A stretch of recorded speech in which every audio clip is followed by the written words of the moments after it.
Il revient. Comment? Et il continue. Il revient. Ils sont canailles. Alors, chapitre toute bête.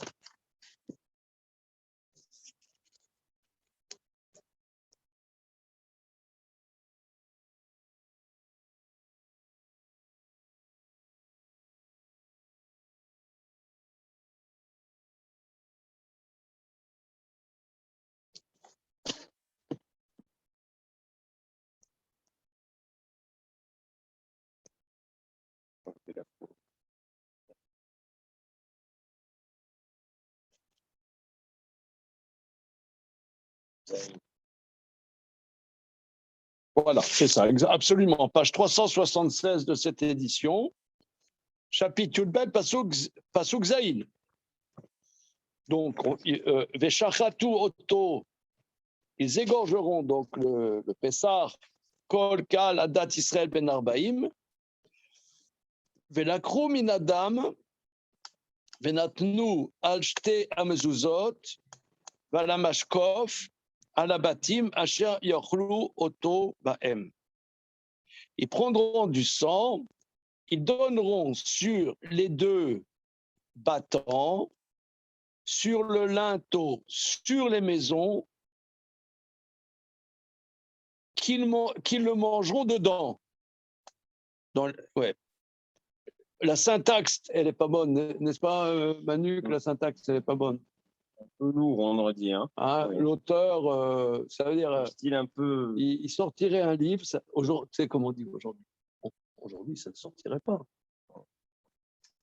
C'est un poncif, mais aujourd'hui, Gainsbourg ne pourrait pas exister. Aujourd'hui, ce texte ne serait pas publiable. Il n'a pas été relu. Regarde, la syntaxe. Antoine, ce texte, il n'a pas été relu. C'est bien ce que je pensais. Ils n'ont pas donné un relecteur pour homogénéiser les syntaxes. Regarde. Velakru Alamashkov, Alabatim, Asher Yochlu Oto Baem. Qu'ils le mangeront dedans. Les maisons qu'ils le mangeront. Ça, c'est le 9-3. Mais il y a aussi le beau 9-3. Il ne faut pas être ainsi. Voilà. C'est bien dans bourgeoisie. Voilà. Donc, il ne faut pas faire d'amalgame. Il y a le beau. Il y a le beau 9-3, mais là le fromage parle comme le bas Montreuil, tu vois. Ouais. Il y a le beau Montreuil, il y a le bas Montreuil. Alors, comment? Il y a un petit style Bobigny. Un style Bobigny, le fromage.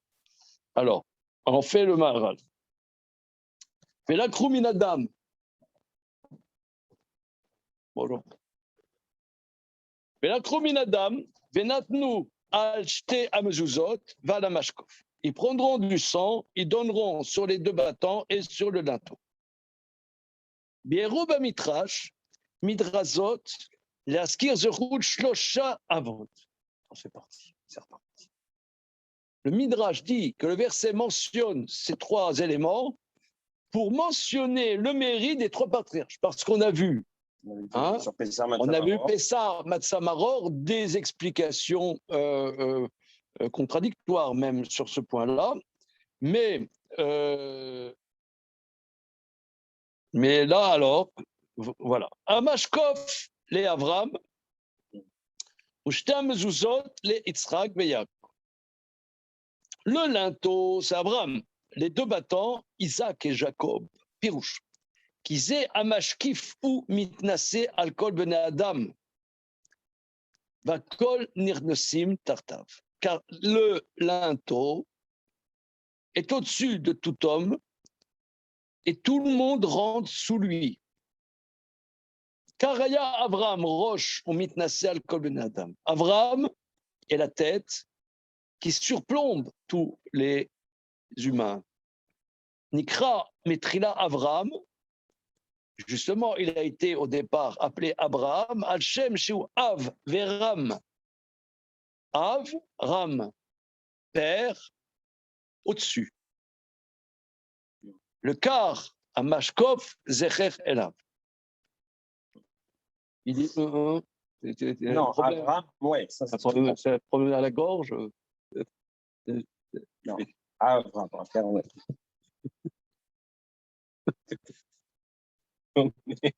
On est censuré. Non, mais Non, on n'a rien compris. Même les surréalistes, ils n'oseraient pas faire un truc pareil. C'est pas non plus. Comment? Pourquoi c'est. Non. Alors, on reprend. Donc, voilà, tu prendras du sang du Pessah et tu aspergeras sur le linteau de ta maison. Tu as une maison, tu as un linteau. Un linteau dans ta maison, ça fait référence à Abraham qui est au-dessus et que tout le monde rentre en dessous. La shkov, donc c'est la partie horizontale qui est au-dessus. Oui. C'est ce qu'on appelle le linteau. Non, c'est toujours une confusion que le linteau, j'ai l'impression que c'est là où on met la mezouza. Non. Ah, je me trompe peut-être. Non. Non, le linteau, il y a deux manières, c'est de l'architecture. Il y a deux manières de faire un linteau. Soit on pose le linteau sur deux colonnes de pierre, oui. Mais il y a dans l'architecture où on fait une voûte, le linteau, c'est la pierre angulaire. La pierre angulaire. Celle qui tient. C'est bien la partie qui est au-dessus. C'est la partie qui est au-dessus. C'est bien le linteau. La pierre angulaire sur laquelle tout tient. Tout tient, exactement. C'est ce qui est très très bien pour Abraham. Et c'est pour ça que je faisais.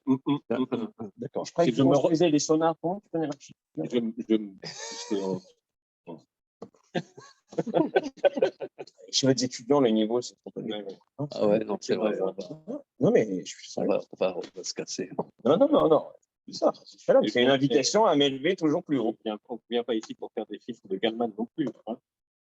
Et quoi? Je sais pas. On ne vient pas ici pour faire des sonars. Ah, mais oui, non, c'est le linteau. Donc, le linteau, c'est bien de la pierre angulaire. Ça correspond bien à Abraham. C'est-à-dire que non seulement le linteau il est au-dessus, il rajoute un élément. Le linteau, ça soutient. Ça soutient le truc d'en haut. Là, il dit tout le monde rentre en dessous. C'est-à-dire. Non, je sais pas, moi, je suis hermétique. Le linteau, c'est la structure. Voilà, mais non, alors, attends, c'est la structure du monde. Continue, ok. Davka, alors, au Shnei Amezuzot, l'Yitzhak ou le Yaakov, Avram et les deux battants, Yitzhak et Yaakov, Avram est à leur tête. Vedavka bezot ha-mitzvah. Ah, voilà. Ah oui. Vedavka bezot ha-mitzvah, tziva lasot zecher les zchut avot. Non, mais je comprends pas, parce que n'importe quel idolâtre même, il a une porte, il a des linteaux, il a un linteau, il a des battants. Je veux dire. Donc il nous a donné une mitzvah sur ces éléments. C'est ça ce qui. Voilà pourquoi. Davka bezot ha-mitzvah, tziva lasot zecher les zchut avot. Strictement, dans cette mitzvah, il a ordonné de faire une mention du mérite des pères. Le fils, Sheata yu Israël nifdalim minam Mitzraim, je sais pas ça, parce que à ce moment précis, Israël obtient sa avdala des Égyptiens. C'est ce qu'on a vu moult fois, hein, ces dimensions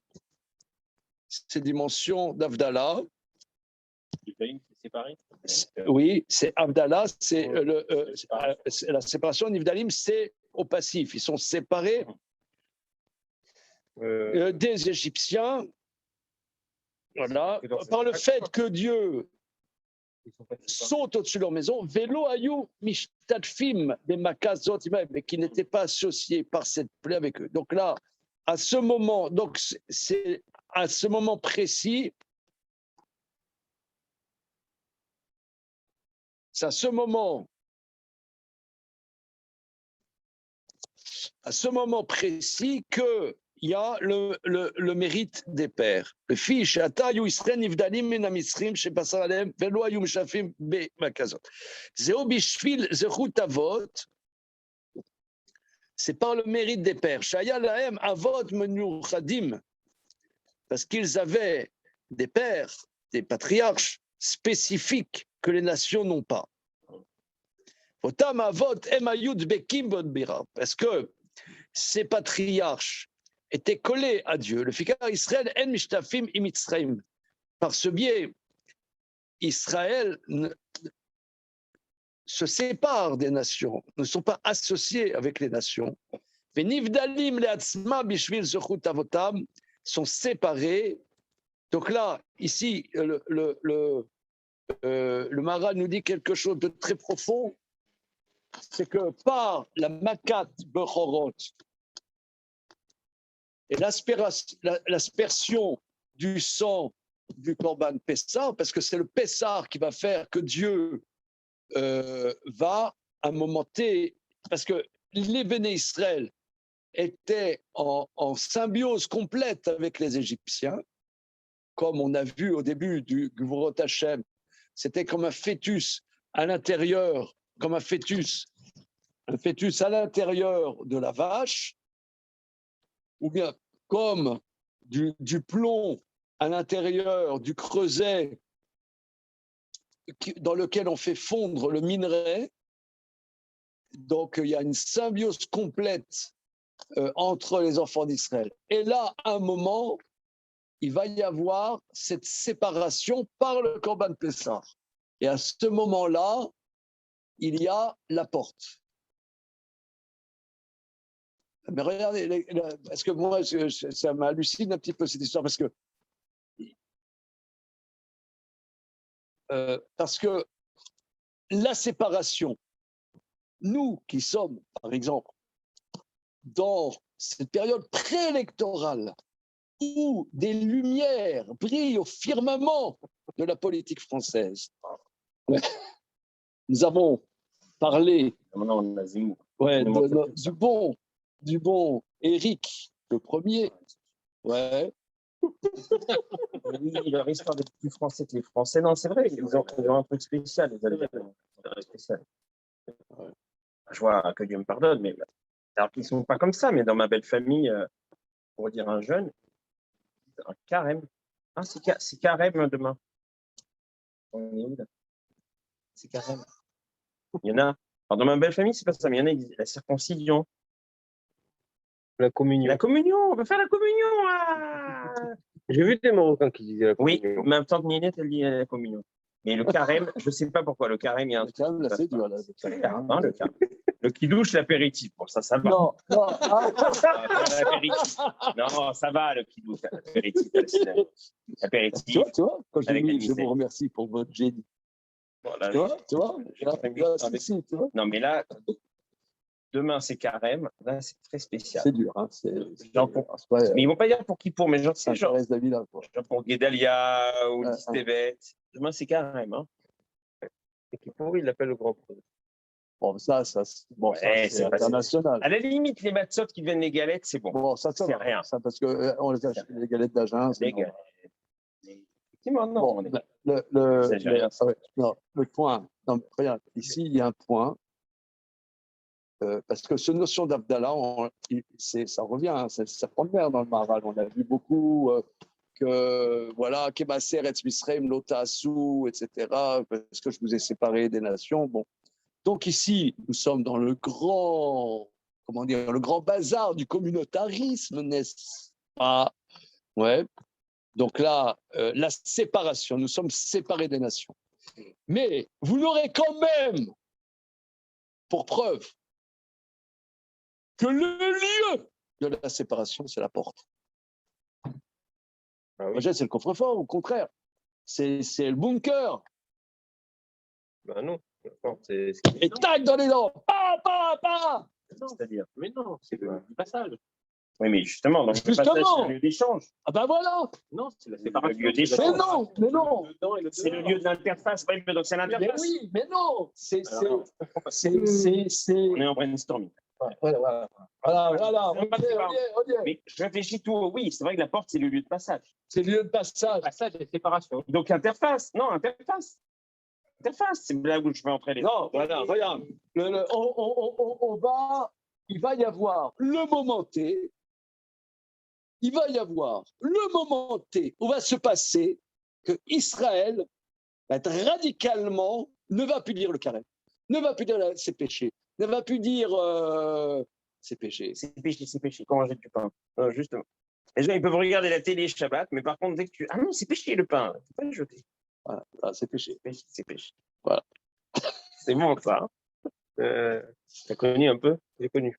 Ah ouais, non, c'est péché. Ouais, alors, c'est la communion. Voilà. Là, l'apéritif pour le kidouche, j'ai jamais entendu. C'est mignon. Il y avait l'apéritif à la synagogue. Ah ouais. Ouais. Il y a une petite prière d'une phrase avant, mais l'essentiel de l'écart, c'est l'apéritif, en fait. C'est pas une phrase d'avant. D'accord. Alors, à un moment T, Israël va se séparer des nations. D'accord. Quand Makat Bechorot, Dieu va sortir au-dessus des maisons parce qu'ils ont eu l'audace de faire la shrita du Korban Pessah, patati patata. Et ce sang-là, qui va faire que Dieu va sauter au-dessus des maisons et que Israël va sortir comme le bébé qui sort de la vache, etc., qui est complètement indépendant de l'Égypte, sans la liberté, l'Égypte, bye bye, on ne doit pas retourner en Égypte, etc. Et quel est le lieu, l'endroit qui va signifier le mérite qui va faire qu'Israël n'a rien à voir finalement avec les Égyptiens, c'est la porte. Moi, j'aurais dit, on me demande quel est le lieu qui va être la spécificité d'Israël. On va mettre, je ne sais pas moi, la cave à vin du Habib Frère. Non, ça veut dire. Une sorte dans les civilisations, je crois, dans l'Antiquité, ils avaient un petit hôtel domestique voilà. à l'intérieur de la maison. Voilà, les pénates, l'hôtel des pénates. Voilà. Les icônes chez les. Voilà. Dans les destins, ils parlent. Dans nos fermes, à un moment, il y a des icônes. Ouais. Donc, t'en es pas jeu, quoi. Je suis aux 2/3, là, mais c'est un hamad. Hein. Là, tu kiffes un peu? Ouais. Un petit peu. De toute façon. Alors, bon. Mais donc, les icônes, oui, elles ne sont pas à la porte, elles sont à l'intérieur, dans les recoins à l'intérieur. Alors, là, à la porte. Donc, justement, alors, parce qu'on dit Avram, il est Avamon Goïm. Mais finalement, Avram, disons, c'est vrai, c'est le patriarche d'Israël, mais il a amené quelque chose d'universel. Et Yitzhak et Yaakov aussi. Donc, moi, je trouve que c'est trop bizarre, quoi. Tout le monde passe en dessous. Oui, justement. C'est ça la spécificité d'Israël. La spécificité d'Israël, c'est que l'identité d'Israël et le fait d'avoir une identité qui n'en est pas une, qui donne la possibilité qu'il y ait un passage, que justement chaque civilisation a une identité, un Dieu tutélaire, etc., qui est ici en l'occurrence c'est l'agneau, le truc, le machin, et là on égorge ce Dieu tutélaire et on va à un Dieu qu'on ne voit pas, qu'on ne peut pas voir, et qui donne la possibilité qu'il y ait un passage justement, parce qu'il n'est pas, c'est pas un Dieu tutélaire. Donc il me semble que là, là maintenant, oui, tout devient plus clair là. Ça devient plus clair. Il y a un prochain bouquin juste là-dessus là. Ah ouais, non, on le sent là. On l'a senti. Là, on sent qu'il y a. Non, parce que c'est pas normal. C'est pas normal. En quoi la porte, ça a à voir avec Abraham Israël. C'est débile. Et ça a à voir avec la séparation. C'est débile. C'est pour ça que quand tu as dit ça m'a pas plu là. Moi, je trouve ça débile. Comment? J'ai toujours pas compris pourquoi c'est pas débile. La porte, c'est à la fois un lieu de passage et une séparation. C'est les deux. C'est vrai. Mais oui. Donc la spécificité d'Israël, elle est en même temps. Oui, c'est le passage entre une intériorité et une extériorité. Donc il y a une spécificité. Qui est, mais une porte, c'est pas une porte blindée, c'est pas une porte, c'est une porte où tu peux passer. C'est ce qu'il dit. Mais c'est surtout que la porte, c'est le passage obligé si on peut rentrer à l'intérieur. On ne peut pas rejoindre Israël si on passe pas par les Havot. Ah, C'est ça, Ouais. ce qui Par la dit la conversion, place. Ça, c'est intéressant. Ça, c'est par rapport à D'ailleurs, le guerre. père, on l'appelle Ben Abraham. Voilà, on l'appelle Ben Avraham. Ah, elle est belle, elle est belle. Ah, il Oui, trouve non, mais bien, hein. On ne peut pas rentrer en Israël si on ne passe pas par les Havot. Sous le linteau, donc il y a ça. C'est eux qui vont nous définir. Pas mal, pas mal. Ouais. Mais c'est un lieu de passage. C'est un lieu qui signifie une différence, mais c'est un lieu de passage. Et là, il y a là, en quelques lignes, hein, donc quelques lignes, là, c'est la bombe atomique. Il faut travailler ce truc-là. Hein, on va le méditer. On continue. Alors, verset suivant.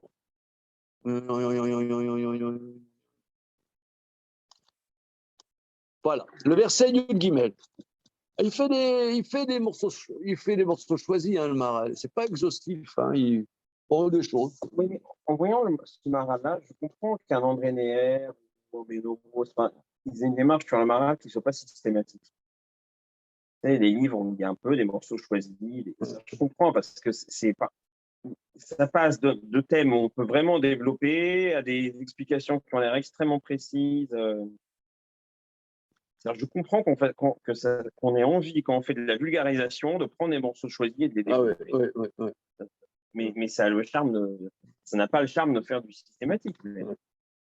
Alors, verset Yud Gimel.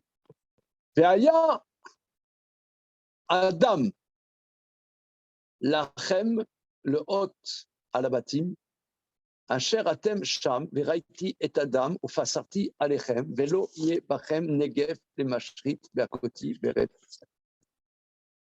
Alors là, il y a un morceau de bravoure dans Rashi. Vaya Adam lachem. Il y en a encore, si tu veux. Bon, charme. Ouais, c'est. Voilà. Vaya Adam lachem, le hôte à la bâtisse. Le sang. Ça va, Antoine? Ça roule, là? Yes? We can? Yes. Vaya Adam lachem, le hôtes. Ça sera le sang pour vous. En signe sur les maisons où vous êtes. Mais Raïti Tadam, je verrai le sang, ou Fasarti Alechem, je sauterai Alechem sur vous. Velo Yebachem Negef les Mashrit. Et il n'y aura pas. Non, je suis encore pas dans Rashi, non, je suis dans le verset. Je lis le verset. Velo Yebachem Negef, il n'y aura pas pour vous de fléau de destruction quand je frapperai la terre d'Égypte. Entre parenthèses, le mot Pessar, c'est un mot qui fait. Ça ne fait pas tellement hébreu, non, Pessar. Ça fait un peu égyptien, tu vois, Safnat Panéar, comme ça, tu vois, un peu. Ça fait un peu. Bon, alors, nous, on dit Pessar, là, bouge pas, d'accord, mais c'est ce que ça. L'Ifsoar. Pisséar, c'est un boiteux, hein. Pisséar. Posséar, c'est comment dire, dodeliner. Donc, c'est sauter. Bon, c'est sauter. Ifsoar. C'est un mot étonnant. Il faudrait regarder Hirsch, qu'est-ce qu'il dit dessus. OK. Alors, Rashi, regardons. D'ailleurs, le Maharal va le citer. Vaya Adam lachem le hot à la batim. Le sang sera pour vous un signe sur les maisons. Ça veut dire, le sang, on le met à l'intérieur de la maison, pas à l'extérieur. Rashi, Vaya Adam lachem leot. Lachem leot, velo lacherim leot. Le signe sera pour vous et pas pour les autres. Mikan, shelonadu Adam, mebifnim. De là, on apprend qu'ils n'ont mis le sang qu'à l'intérieur des battants. Pourquoi on dit pas pareil pour les titiques? Il y en a peine, les titiques. Donc j'aurais pu croire. Alors, nos frères séfarades mettent les tzitzit à l'intérieur du pantalon. Mais pour cette raison-là? Oui, mais c'est écrit au ritem. C'est ça le débat. Oui, non, c'est ça. Alors, c'est un point à creuser. Alors, on va prendre un exemple. Est-ce que vous vous souvenez du jeune fringant Golden Boy de l'époque qui s'appelait Julien Doré. Oui. Avec Touche pas à mon pote. Oui. Ouais, la France bleu, blanc, beurre. Black, blanc, beurre. Ouais. Oui. Qui a fait Flores, n'est-ce pas? Bon, je suis passé ce matin à côté de chez moi, à 8h du matin, à côté, rue des Pyrénées, d'une école municipale. Il y avait 85% de dames voilées. Ah, quand même. Comment? Quand même. Au moins. Que 85, tu veux dire? Non. Ah, mais c'était quand même. 85, c'est oui, parce que donc. 85, c'est volatile. C'est qu'en fait, il y a aussi les bobos et tout, mais ils mettent à l'école privée. Ils mettent à l'école privée. Parce que j'ai vu, là, il y a l'école des bonnes sœurs, là-bas, c'était blanc. Ouais. C'était blanc. Mais là, il y avait 85%. Mais là, non, c'est quand même. Il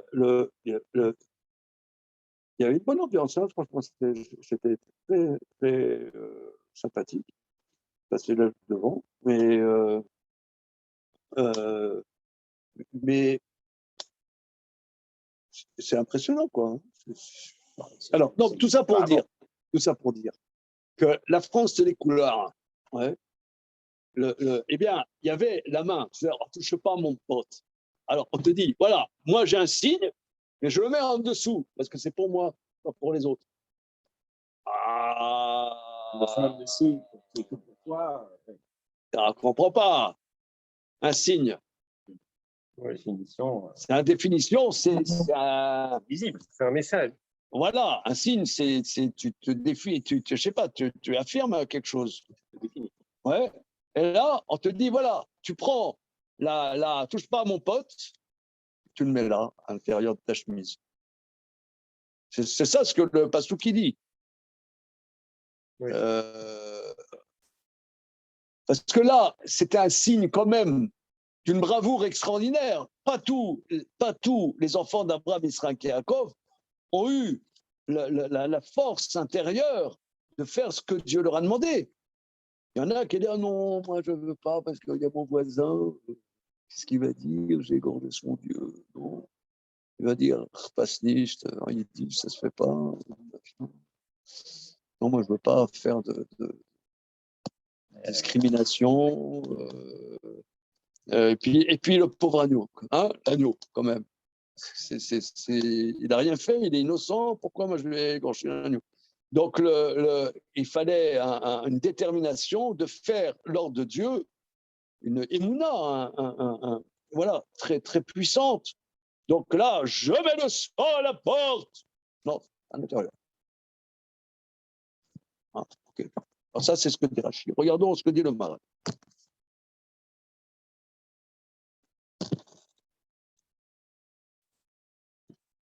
Par exemple, voilà, disons qu'on soit des militants pour Zemmour et qu'il y a un portrait de Zemmour. Ouais. Pour montrer que je suis militant, je le mets à l'intérieur.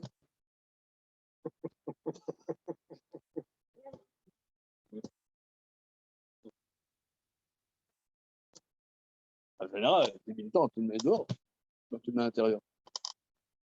Alors, on y va. Vaya Adam Lachem, les hôtes. Au face, Darchou Bemechilta, dans la Mechilta, on fait la dracha. Lachem les hôtes, vélo Lachem les hôtes. Pour vous, un signe, et pas pour les autres. Pirchou, Chatem Tzririm les hôtes, Ma Chatem les Chelek Akadosh Borchou, Vezeu Aot Shlachem. C'est-à-dire que vous avez besoin de ce signe que vous êtes de la part de Dieu, et c'est le signe à vous. C'est pourquoi ils mettent le sang à l'intérieur, chez Sham Ayu Yoshvim, où là ils étaient assis, qu'ils aient à haute la M, car ce signe est pour eux, Kemo Amila, comme la circoncision, chez Hot la Adam, qui est un signe pour la personne qui l'a, c'est pas pour les autres.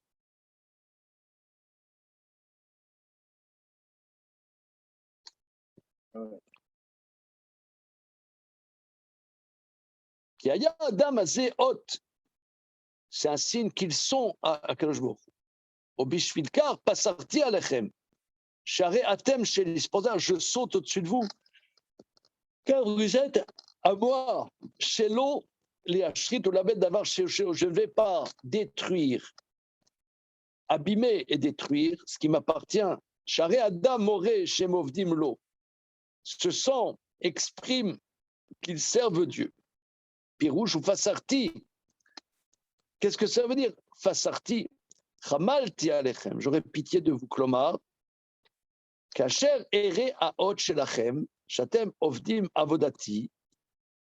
Davar ze gorem lechem alechem.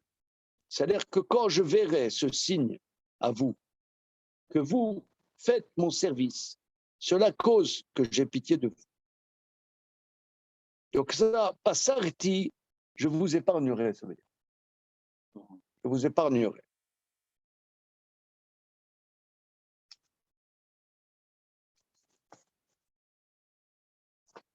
Alors ça, on a un petit peu travaillé sur cette histoire-là des corbanotes. Tu as lu, Manu, le texte là, sur le Bigoul? Le Yaratsi. Ah, d'accord. Donc, on a vraiment le Bigoul dans ce Vachim, il m'a accompagné. Qui fait Israël. C'est quoi? Sur quoi?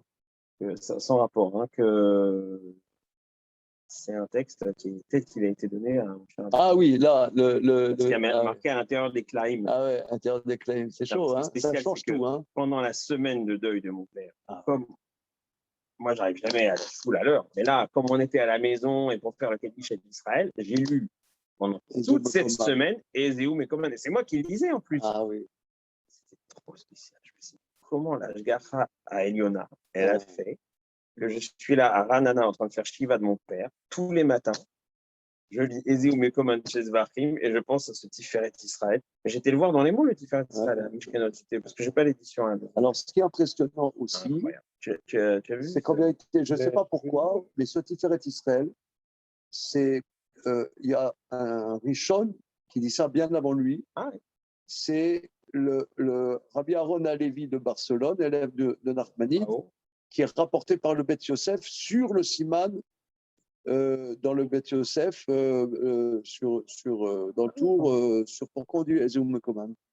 Donc, c'est pour ça qu'on dit Ezéou Mekoman, parce qu'il n'y a pas de marloquette, et c'est le langage de Moshe Rabbeinu qu'il a reçu à Arsinaï. Donc, c'est pas, je ne sais pas pourquoi il ne le cite pas, Israël, mais bon, il le dit bien en tout cas. Moi, j'ai découvert dans Tiferet Israël, j'étais dans l'avion, là, je revenais de Nice, very nice. Et j'étais foudroyé, là, quand j'ai vu ça. Bon, ok, en tout cas, quoi qu'il en soit, on parlait des corbanotes. Sur les corbanotes, sur le service, c'est-à-dire le korban Pessar, ici, le Maharal dit, c'est un service. On fait une avoda par le biais de cet animal, on s'approche de Dieu. Le mot korban, c'est s'approcher de Dieu. Et on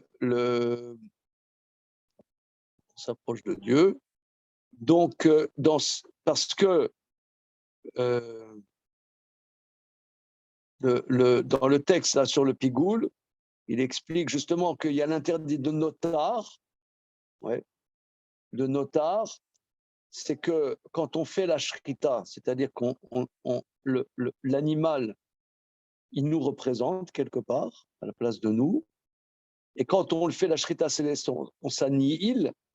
C'est pas dans un but de s'annihiler, c'est dans un but de le consommer, le korban Pessar, en le consommant, de se construire dans notre relation à Dieu. Et si c'est détaché l'un de l'autre, c'est un culte idolâtre, où le Dieu demande simplement que toi, tu t'annihiles devant lui. C'est d'où la gravité du notar et du pigoul. C'est en une phrase, si on peut s'exprimer. C'est comme ça que Rav Shimshon Raphaël Hirsch explique. Donc, il y a un service qui a une proximité. Donc, le fait de cette proximité va faire que, que Dieu, comme on est proche de lui, eh bien, il nous épargne. Voilà. C'est ça, c'est ça, pas sorti. Quel est le problème de Notard d'en laisser pour plus tard? C'est-à-dire, dans le temps imparti. Pourquoi ça nuit à la proximité? Oui, parce que la chair de la consommation est détachée du moment où cette chair que je consomme, c'est pas une consommation, c'est une élévation. Si elle est détachée du moment de la shrita, c'est simplement de la barbaque, si tu veux. C'est pas quelque chose qui vient d'une avoda qui va me construire dans une relation à Dieu. C'est ça aussi parce que quand on avait vu il faut que ce soit entièrement consumé sur le feu et que donc il ne peut pas y avoir de rien rester, tout soit consumé sur le feu. Non? Et qu'il ne faut pas en laisser. Il ne faut pas en laisser. Il ne faut pas en laisser. Il ne faut pas en laisser. Il ne faut pas en laisser. Ouais. Pas en laisser. Alors ça, la première explication. On peut aussi expliquer le langage de sauter. Donc lui, la première explication Passarti, c'est j'épargnerai, j'aurai pitié. Deuxième explication, on peut aussi expliquer au sens simple, sauter. Passati alechem. Alors vous voyez, il fait comme Hirsch, qu'il y a des lettres. Hirsch dit que les racines hébraïques sont, on sait, de 3 lettres. De trois lettres, 3 consonnes, mais en vérité, il y en a 2 plus 1. C'est-à-dire, il y en a 2, c'est la racine de la racine, et une qui est évolutive. C'est comme, voilà, c'est très éloquent que Pessah et Pessah, c'est des nuances. Donc, la racine passe, c'est la même chose. Par exemple, on voit la même chose, dit. Un bras, ça se dit comment?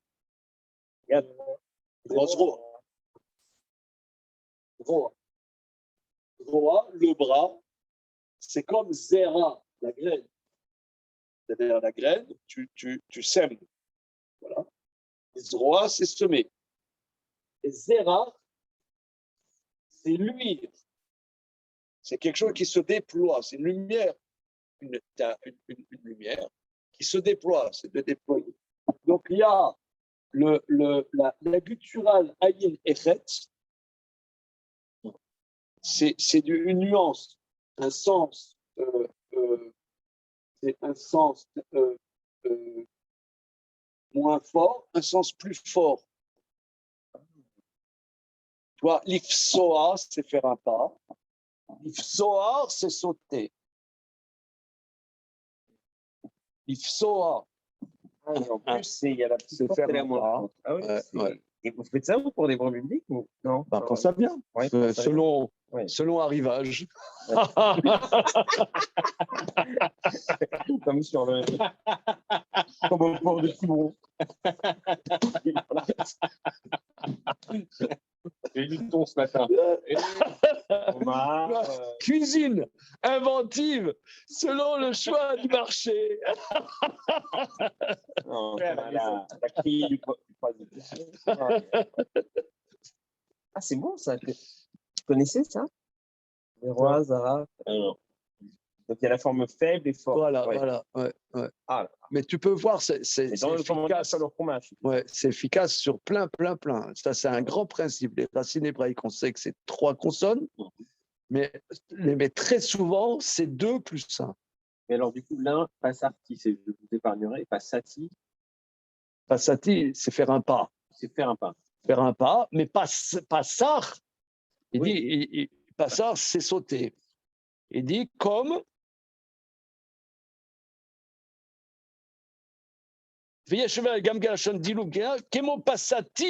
comme j'ai fait un pas au-dessus de vous. Chez Aya Doleg, mes bêtes mitzri, les bêtes mitzri, ils sautent d'une maison égyptienne à une autre maison égyptienne. Ushne apirushim yesh bemechilta. En vérité, ces en vérité, bon, quelle est la différence? Quelle est la différence de fond entre ces deux? Ça se rejoint. Non, je n'ai pas compris pourquoi il y en a deux. Pour moi, ça se rejoint. Non. Je vous épargnerai ou je sauterai par-dessus, justement, ça se rejoint, puisque quand il saute par-dessus, il nous épargne. Ouais, mais ça n'a rien à voir, ce qu'il veut dire. Parce que vous avez fait ma avoda, je vous ai épargné. C'est la première explication. Non, ça c'est l'un, si tu veux, c'est positif. L'un, on pourrait dire en français, c'est par excès, l'autre c'est par défaut. L'un, c'est une relation par rapport à Israël, l'autre, c'est par la négative, par le fait que je saute d'une maison des Égyptiens à une maison d'un autre Égyptien. Et je ne montre pas un lien positif par rapport à Israël. C'est vrai que si je saute au-dessus de la maison d'Israël, c'est que il y a bien une raison à ça. Mais je ne montre pas un lien positif, c'est par défaut, par excès. Alors, Shnei Pirushim, Yesh Bamechilta, ces deux explications sur la Mechilta. Qui mipnei shatem ovdim avodati ani adelek al bate Israël, le fils shelu en bukim boed bara. Le fikar lo ika otam. כי כל הקר שיפעל באחר, אבל ישראל אין בקים בו יתברך, לפיכך לא הייתה מכת בכות בהם כלל. Parce que vous faites mon service, je saute sur les maisons d'Israël, parce qu'ils sont attachés à Dieu. C'est pourquoi il ne les est... Enfin, c'est-à-dire, le mot supporte les deux sens, voilà, c'est ça. Le mot supporte les deux sens, qui sont les deux mouvements, en vérité, différents. L'un, je passati alechem, c'est-à-dire passarti alechem, c'est-à-dire j'ai pitié de vous, je suis engagé avec vous positivement. Et de fait, je saute d'une maison d'un Égyptien à une maison d'un Égyptien. Parce qu'il frappe, il les frappe. Passarti, Pessar, c'est il frappe aussi. Le fikar, qui colle la cage, il fait le barré. Qu'est-ce que c'est frapper? C'est agir sur l'autre. Mais Israël qui sont collés à Dieu, c'est pour ça il n'y avait pas le makal beratio. Vaya yom azeh lachem. Alors, regardons la suite. Verset Yudalet.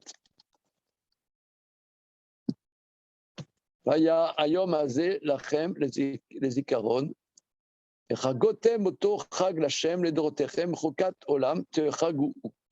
Ça sera ce jour-ci pour vous en mémorial, commémoration. Vous le fêterez une fête pour Dieu.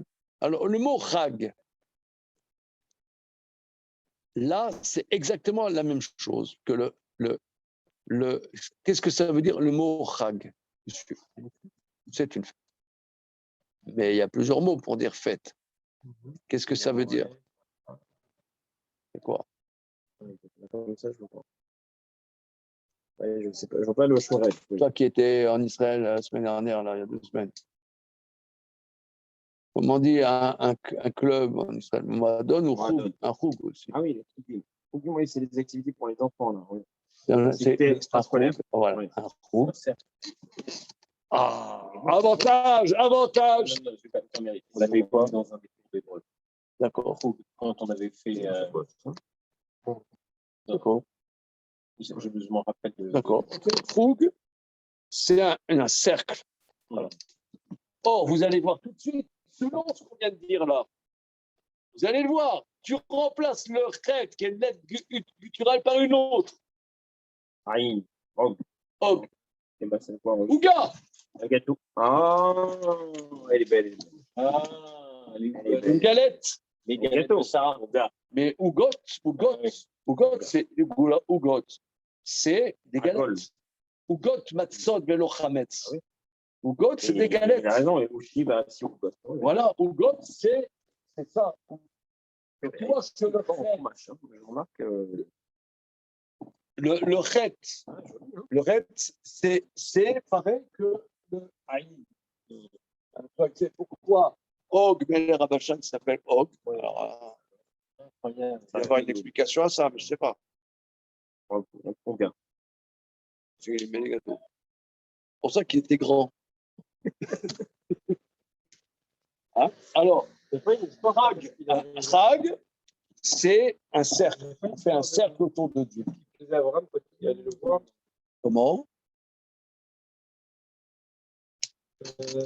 non, c'est pas clair dans ma tête. J'ai l'impression que c'est en rapport avec ce que faisait Abraham quand il allait lui annoncer que Lot était. Ouais, c'est vrai, on a vu ça. Abraham. On a vu ça. Mais il n'y avait pas un rapport avec des... Ah oui, pourquoi on l'appelle Og? Parce qu'il faisait des matzot. C'est ça, hein? Ah, parce qu'Abraham faisait les matzot à ce moment-là. Oui, très bien. Donc, On a vu ça. Ça me dit quelque chose. Ouais, oui, très bien. On l'a vu plus haut peut-être. Bon.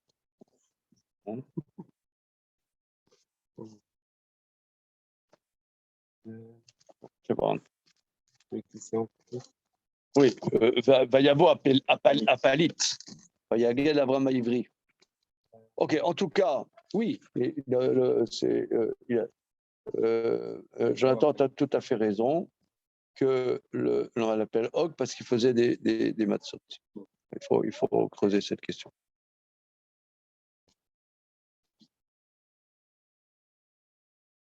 En tout cas, Chag, c'est un cercle. On fait un cercle autour de Dieu.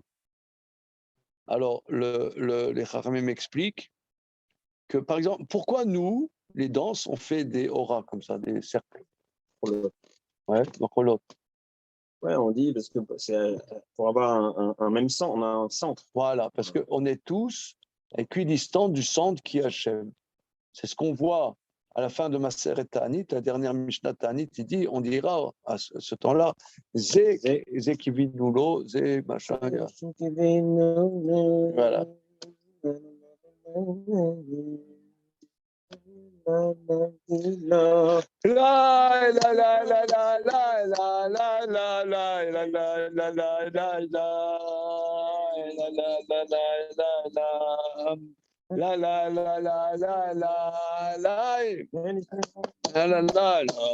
Alors voilà. Alors on y va. Alors,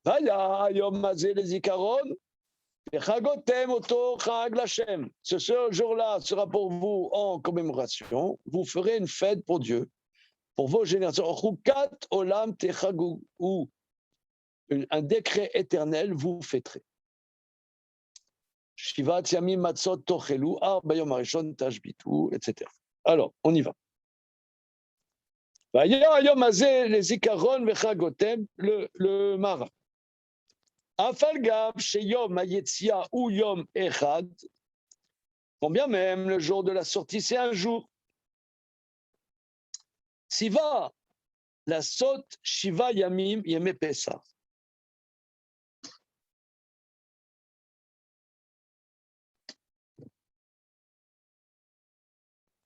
Il nous a ordonné 7 jours, les jours de Pessah.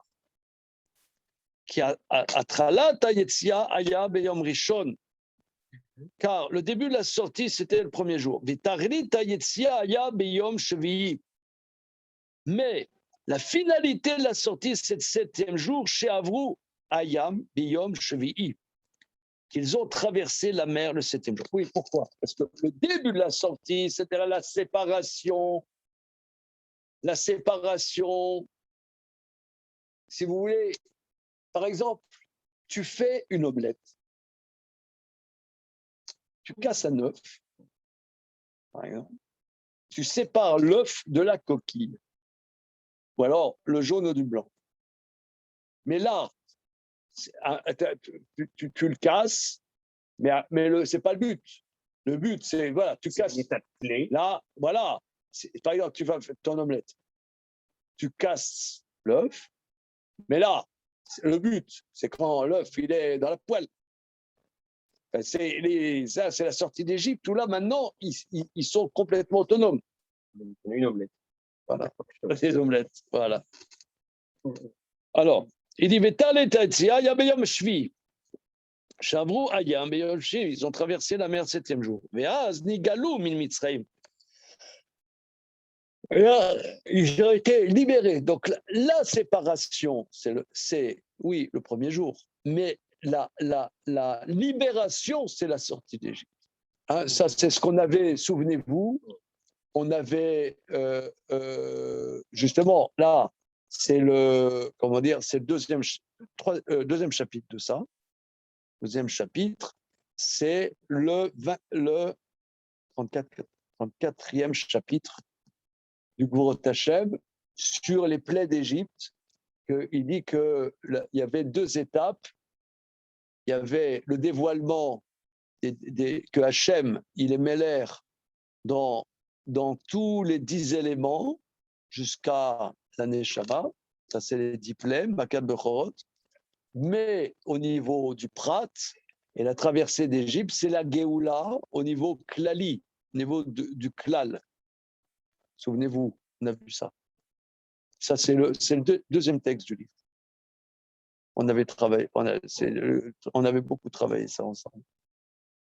OK?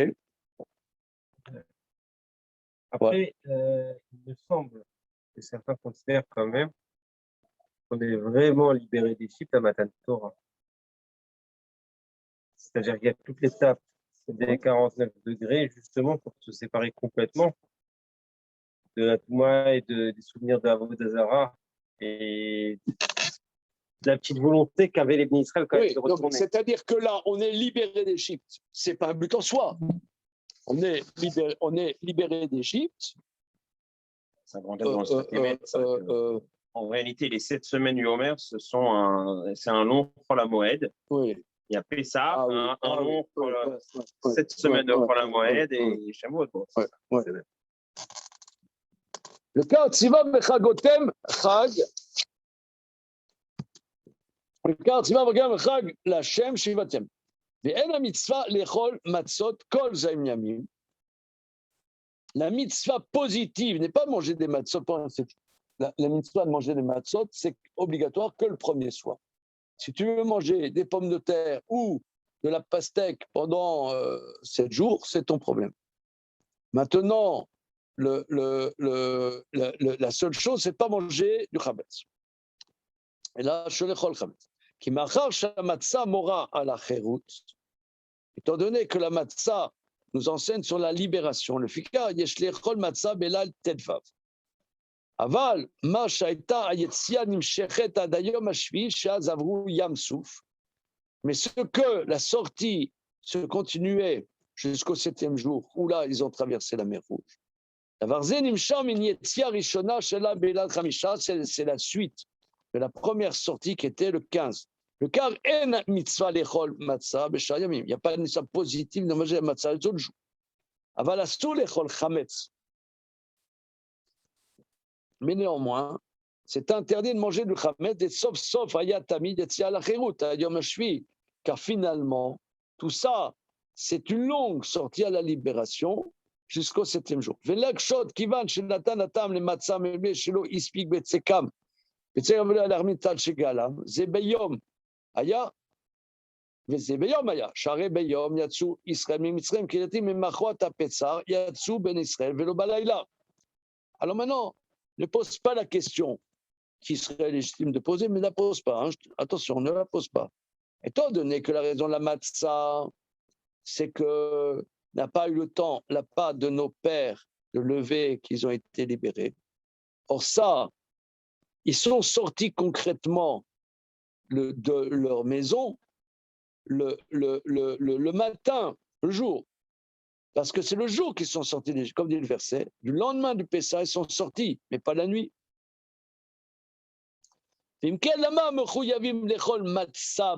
Pourquoi donc l'obligation positive de manger matzah, c'est la nuit?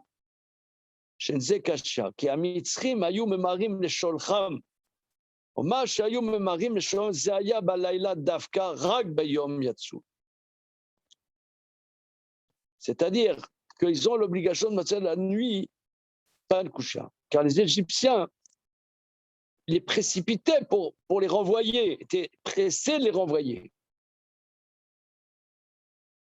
Est-ce qu'ils étaient pressés de les renvoyer? C'était la nuit et pas le jour. Le fikar, achilad matzah al shem ki bechipazon yatsu mimitzraim. Que l'achilad matzah, car c'est avec précipitation, tu es sorti d'Égypte. Raoul echol balayla velo bayom. C'est le chipazon, c'est la nuit. Mais c'est vrai qu'ils sont sortis concrètement le jour. Mais le moment de la pression de la sortie, c'est la nuit. Kol davar shetolé benes, aya balayla velo bayon. Tout ce qui dépend du miracle, c'était la nuit, pas le jour. Le fiche alayla miuchal. Alors, oui, alors il rajoute.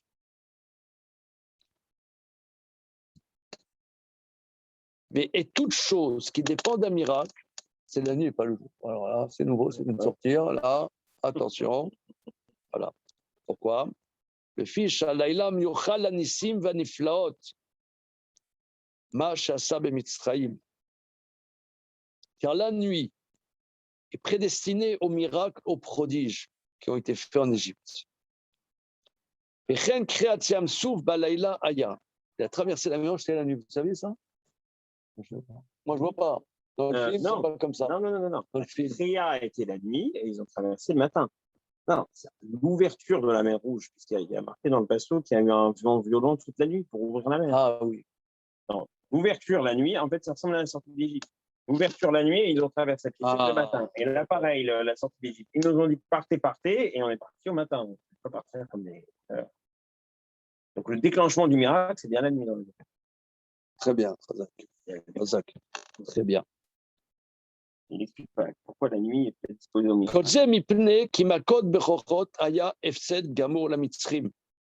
Tout ça parce que les Makad Bechochot, c'est une perte totale pour les Égyptiens. Mais Kol Sheken Kriatiam Souf, raison plus la Kriatiam Souf. Laïla Mitieres El Aifsed. Or, la nuit est liée à la déperdition. Le cas Raïta Makad Bechorot Ve'el Kriatiam Souf Laïla Dafka. C'est pourquoi Makad Bechorot et Kriatiam Souf, c'est la nuit, strictos. Et Chel Shritat Pesar Achar Chatzot, et la Shritat Pesar, c'est après l'après-midi, où le jour commence à devenir plus sombre. Alors, réfléchissons. Là, le Maharal nous a lancé ses aphorismes.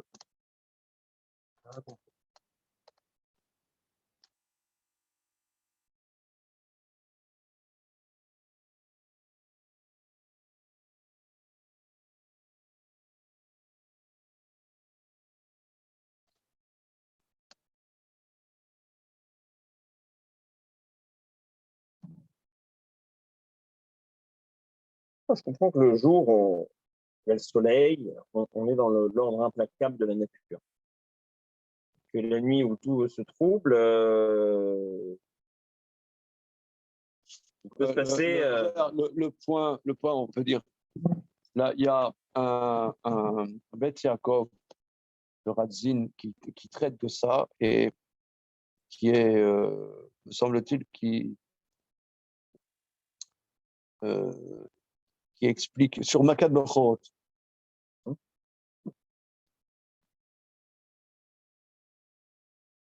J'essaie de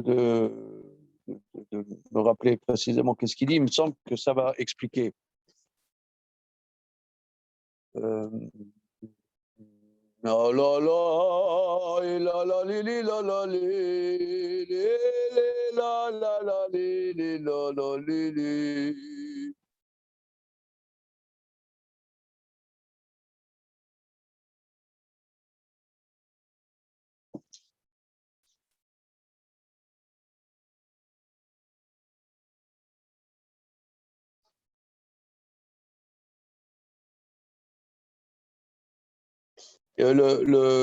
On a déjà parlé du Beth Yaakov de Radzin. Ah, oui. Hein? On avait étudié le passage pourquoi on ne sonne pas du chauffard le Shabbat. Non, ça c'est son fils. Ah bon, bah oui. Ça décharim. Ah, c'est ça. Le père, d'accord. Alors,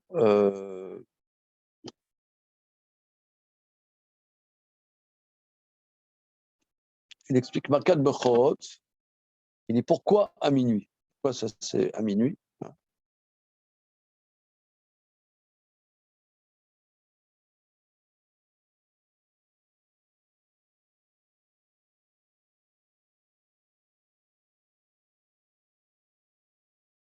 Par exemple, il dit, c'est quoi la nuit?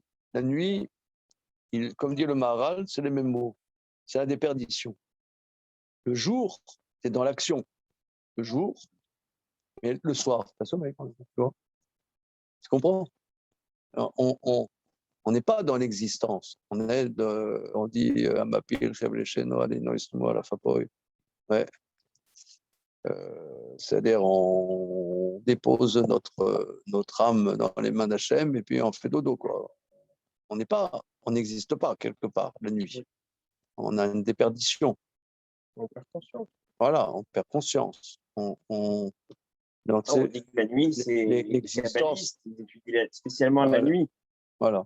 Même pas seulement les kabbalistes, même les talmudistes.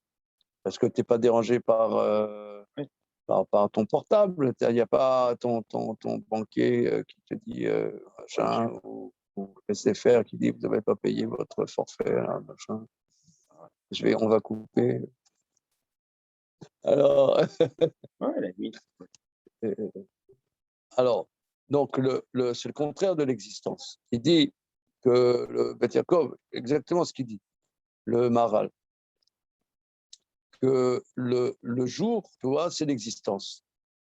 Tu es dans l'action. Quand tu es dans l'action, tu sens que, par exemple, tu as des gens, quand ils sont, par exemple, au chômage, etc., ou à la retraite, ils dépriment parce qu'ils ne foutent rien. Or, quand tu n'es pas dans l'action, tu gamberges et tu déprimes. C'est tout. Comme dit la Mishnah dans Ktubot, à Batala, mais via les déchets à môme. Ne rien foutre, ça rend dingue.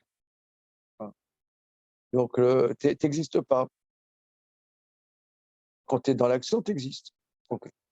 Maintenant, la nuit, donc là, la nuit, plus la nuit devient forte, ça veut dire que ton existence, qui te donne une existence, n'est plus là. Par exemple, nous, on l'a constaté que quand il y a eu, par exemple, les confinements multiples et divers, il y a beaucoup de gens qui ont déprimé. Parce qu'ils ne peuvent rien faire, ils ne peuvent pas aller au resto, ils ne peuvent pas aller au ciné, tournent en rond. Il y en a beaucoup, énormément de gens qui ont pris du cannabis ou des trucs, des machins. Ouais, ah ouais, ça c'était la grande star. Combien de personnes ils m'ont raconté qui essayaient avec du mal de se sevrer de la chiche, quoi, et qui ont plongé pendant le confinement. Des jeunes. Alors là, c'est infini. Infini. Ah oui, colossal. Mais pas un, pas deux que je connais, je veux dire. Hein. Je te parle de gens que je connais. Non. Il y a beaucoup de gens qui font. Cannabis, oui. C'est la religion officielle aujourd'hui, le cannabis. Attends, le CBD, t'as pas vu? Non. Le CBD. Non, non mais c'est. C'est pas que c'est toi, monsieur le docteur. Mais quoi?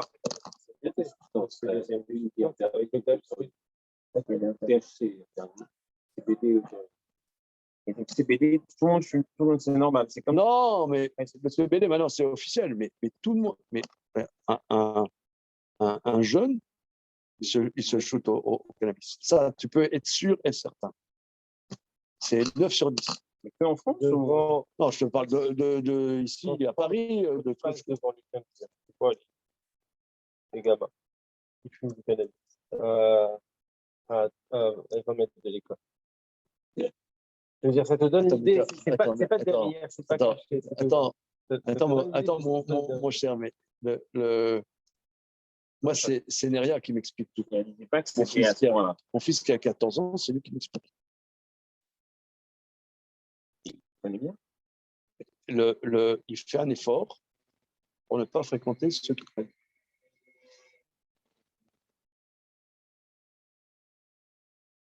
Mais il est parti, le CPP, ça donne comme une sensation forte ou c'est quoi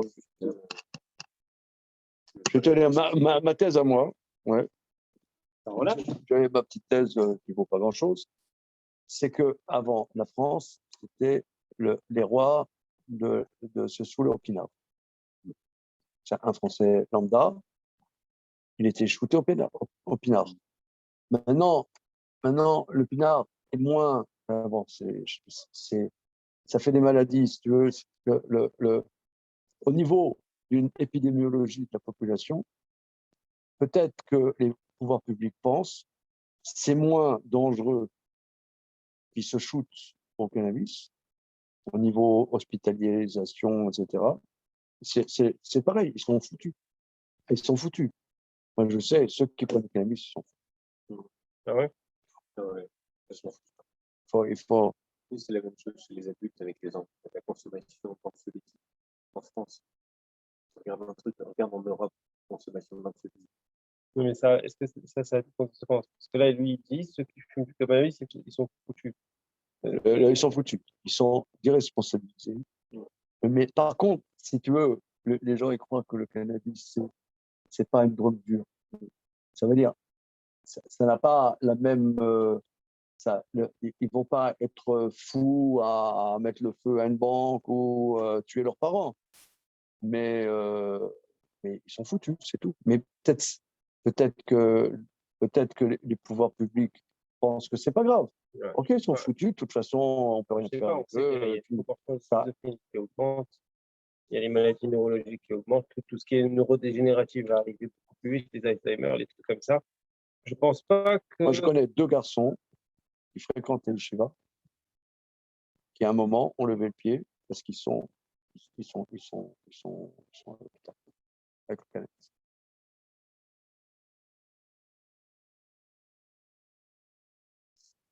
Mais non, on dit que c'est une drogue douce. Mais Non, mais donc c'est pas du tout doux. Non, Tu rentres sur l'autoroute, tu roules à 70 et puis après tu roules. Je pense que c'est quand même moins addictif que ce qu'on appelle les non, drogues dures. non, si tu veux, Ouais. c'est les gens qui prennent l'héroïne, leur manque et ils vont faire des exactions maximales.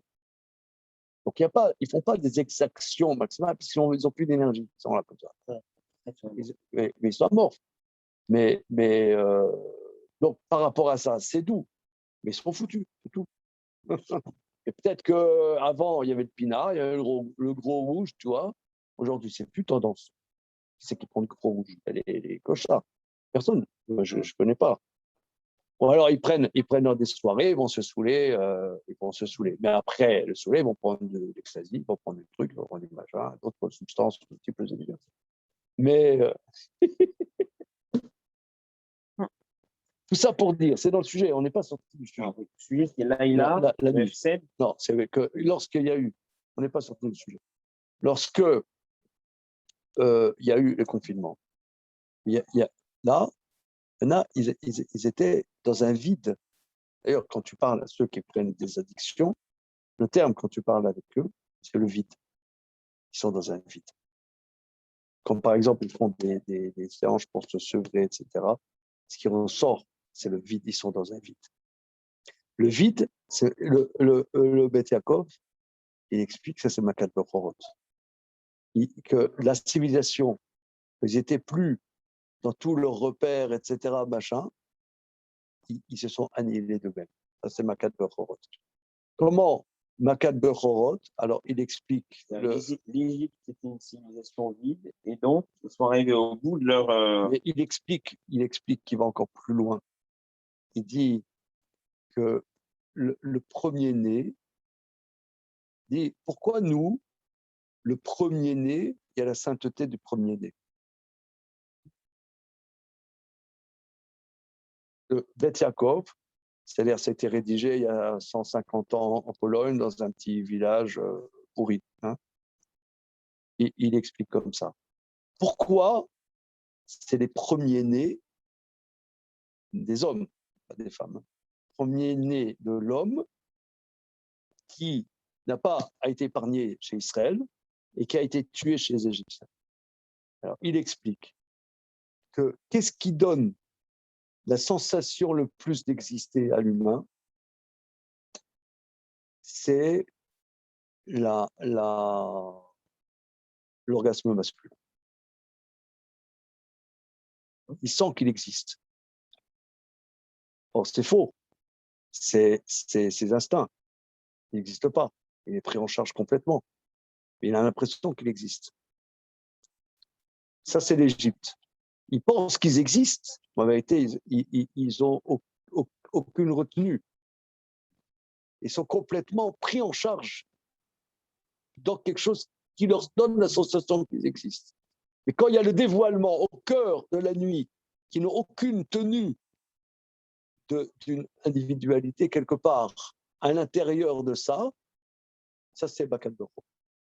Et dans Israël, eh bien, à l'intérieur de la sexualité, il y a une retenue qui a été reçue par les patriarches et transmise. Et qui a fait que, au cœur de, si tu veux, de la prise en charge de la sexualité, eh bien, quand même, on n'est pas complètement, on existe à l'intérieur de ça et qu'on n'est pas complètement pris en charge. Ça, c'est la sainteté d'Israël, c'est la Havdalah au sein de, justement, il dit, pourquoi, tu pourrais dire, pourquoi le premier enfant conçu par un mec. Moi, je peux parler un peu par expérience, j'ai 11 gosses, dont il y a eu aussi deux fausses couches. Donc, il y a eu 13 gosses qui ont été conçus. Je pourrais dire, à la limite, les gosses qui sont conçus à un âge plus mûr, c'est eux qui devraient avoir plus de sainteté. C'est l'enfant qui est né avec plus de maturité, un lien avec son épouse plus construit, plus mature. Non, c'est le premier gosse qui a été conçu quand on est c'est complètement dans la nuit. Complètement. On ne sait même pas qu'est-ce qu'on fabriquait. C'est là où il y a. Voilà. Mais aujourd'hui, le Pidyon Aben, c'est le premier-né de la femme. Ah non, c'est pas pareil. Le Makan Berchot, c'est le premier-né de l'homme. Là, en vérité, c'est ce que dit le Maharal, mais il est un peu trop concis. Un peu trop concis. Si j'y pense, la prochaine fois, il faudrait que j'amène, parce que on voit dans toute la Torah la problématique constante du premier-né. On dit, qui était le premier-né? C'est Caïn et Abel. Ouais. Est-ce que c'est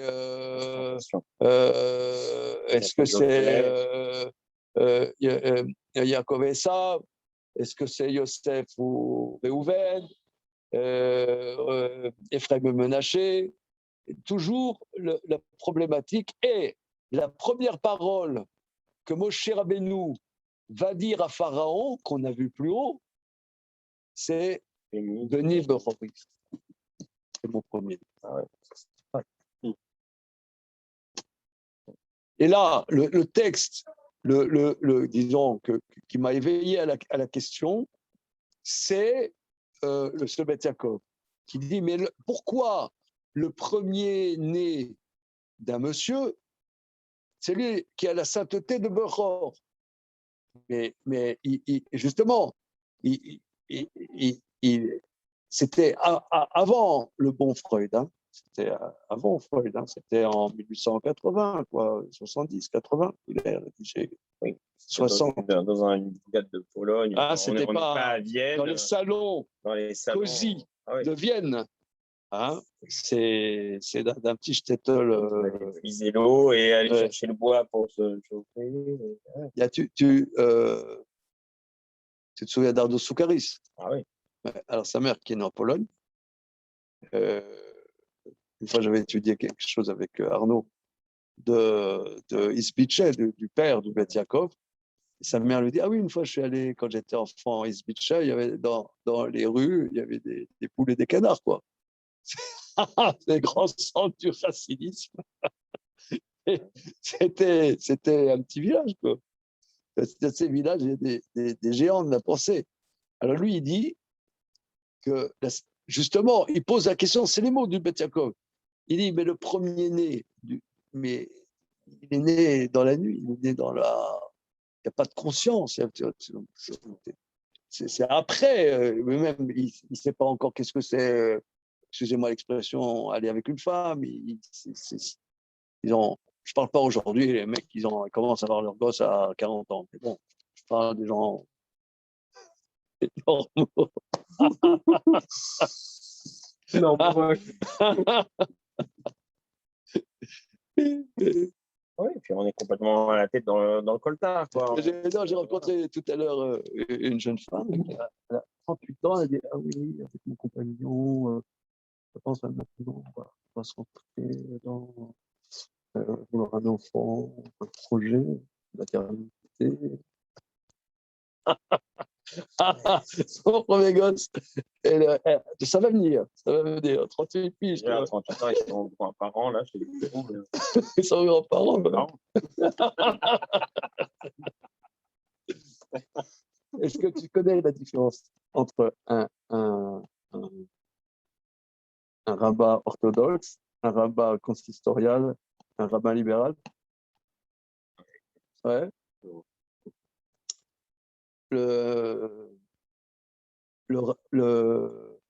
Dans un mariage orthodoxe, ouais, la mère de la mariée est enceinte.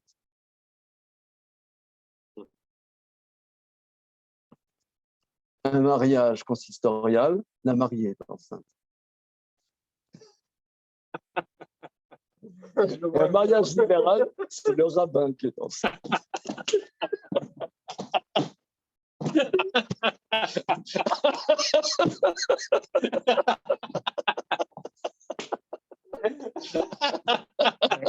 Il est connu, moi. En général, on la raconte dans le contexte américain, orthodoxe, conservatif. Il est adapté au contexte. Non, mais le mariage, c'est la mère de la mariée enceinte, c'est excellent. Ah, mais nous, ça nous arrive. Moi, je revois, alors, elle n'était pas mais au mariage de Mon fils Raphaël en. Cisneria, quand il est né, C'était qu'à 14 ans. qu'à 14 ans, il était oncle 7 fois. Non, et je revois au mariage de Raphaël, il est le bébé. Et les Cathy avaient les biberons et tout pour. Ouais, je revois, il est le bébé au mariage de Raphaël en 2000. Ah, il venait là. il arrive là en avion dans 2 heures. Ah ben. Non, je revois en 2001 là. Alors, savoir. La mère de la mariée qui s'occupe du petit dernier, qui d'ailleurs n'était pas le dernier, mais avec un biberon. Non, mais c'est vrai que tu dis, ouais, on est où là? Effectivement, dans nos milieux, non. Tu parles de quelqu'un de 38 ans qui est avec son compagnon, mais il y a des gens à 38 ans qui disent, bon, est-ce que je me mets en ménage avec mon compagnon ou pas? Parce qu'il y a aussi le truc où on demande. Voilà. Ça va venir. Non, mais c'est autre chose. Bon, non, mais tout ça pour dire que des gens, dans tout ça, c'est que la problématique du beror, du père, c'est en général, on parle dans des familles traditionnelles, c'est même dans les premières fois qu'il a eu des relations avec une femme. Il ne sait pas, elle non plus. On parle de société traditionnelle, il ne sait pas qu'est-ce que c'est aller avec une femme, elle non plus, elle ne sait pas, et puis ils ont un enfant, voilà. Des photos de mariage chassidique en Israël, le khatan, on dirait que c'est ça. Il a l'air d'un peu. Franchement, tu le vois, il est à le grand Shtraim. Non, mais moi, à mon mariage, j'étais comme ça. Complètement imberbe, mais tu sais, complètement imberbe. Genre, il a 17-18 ans, mais c'est une bar mitzvah ou c'est un mariage? Tu sais plus. Bon, alors, ok. Moi, il y a là, presque 9 mois après leur mariage, ils ont un gosse. Et donc, il est borchor. Donc, tu vas te dire, mais ça, ce gosse, c'est pas le plus abouti. Probablement qu'il n'y a pas l'enfant le plus abouti.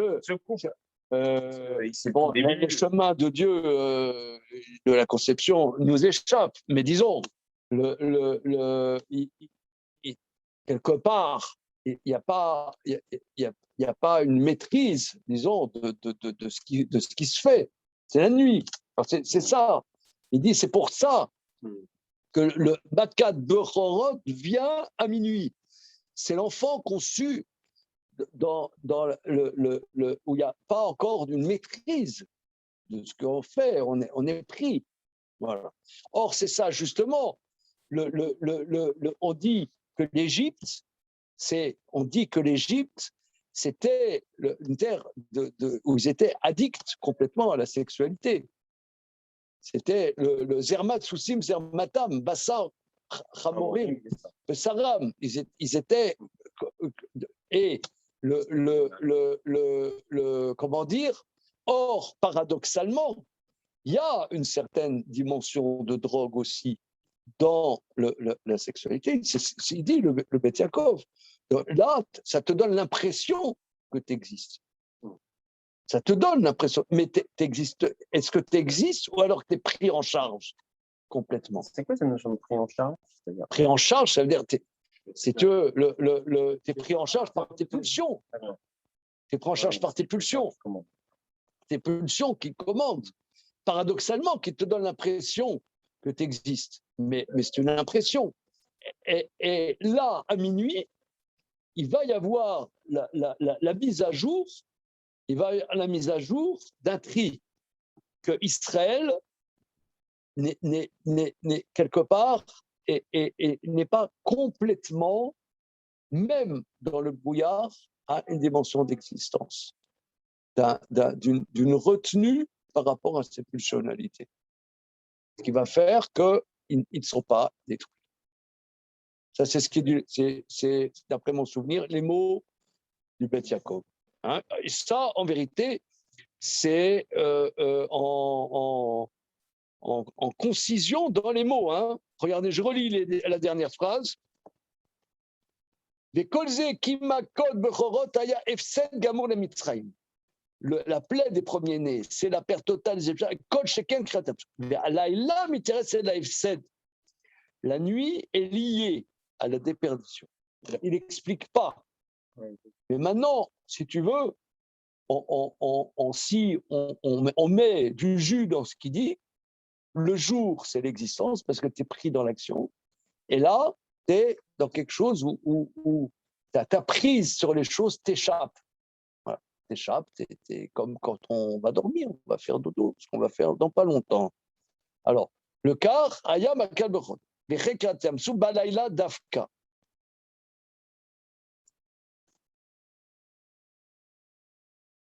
Parce que mais nous, ce qu'on a vécu là dans le Covid, c'est très, très, très, très, très, très puissant. C'est très puissant. Par exemple, là, il y a une annulation de notre existence. Là, après Pessah, il y a une Brit Mila chez notre fils Moshe à Bnei Brak. Pas une Brit Mila, hein, une Bar Mitzvah, pardon. Bar Mitzvah. Donc, c'est pas du tout, là, à 3 semaines, si on va pouvoir y aller. Sur quoi tu viens? Oui. On ne sait pas. C'est pas. Non, attends, tu veux que je te dise? Ma belle-fille, la femme de Moshe, elle a le Covid. Elle a le Covid, là, alors qu'il est. Je devais aller en Israël et j'ai pas eu mon autorisation. Et ma demande au ministère de la Santé est passée par le ministre de la Défense. Donc, t'avais le piston number one. Exactement. Et ils m'ont dit, il y a trop de cas en ce moment. Et donc, après les fêtes. Et ça, c'est un truc, quelque part, c'est dur, mais c'est incroyable. On n'a jamais vécu un truc comme ça. Ouais.